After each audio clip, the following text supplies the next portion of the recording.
Det är ett par frågor när det gäller kedjeslipning som jag har fått otaliga gånger. Och det är: hur ofta måste jag slipa min kedja?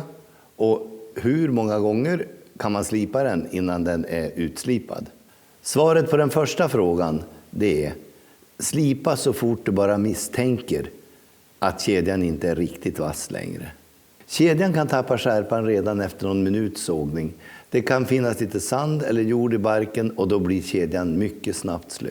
Många proffshuggare slipar sin kedja vid varje tankning och det kan vara ett riktmärke för hur ofta man ska slipa. När det gäller den andra frågan, hur många gånger kan man slipa sin sågkedja, gjorde jag några praktiska försök. Jag ställde mig helt enkelt och filade på skärtänder och räknade hur många drag som behövdes för att fila bort 4 millimeter från skärtanden. Det visade sig att det behövdes 300 drag med filen och ungefär 100 slipningar med maskin för att slipa en kedja så långt som man nu bör göra. Men i praktiken så måste man räkna med betydligt färre slipningar per kedja, beroende på att man allt som oftast sågar lite för länge, man sågar med slö kedja. Och att man också kanske avverkar för mycket när man slipar. Kort repetition. Slipa innan kedjan blir slö.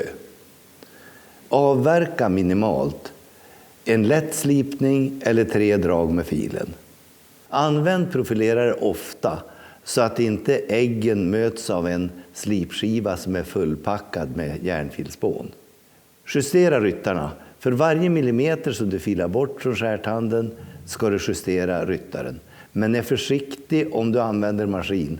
Slipar man ner ryttarna för mycket, då får man en dålig sågyta.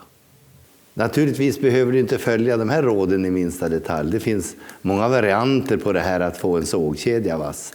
Men jag är faktiskt ganska säker på att du har fått ökad insikt i hur man underhåller en sågkedja så att den håller länge och skär bra.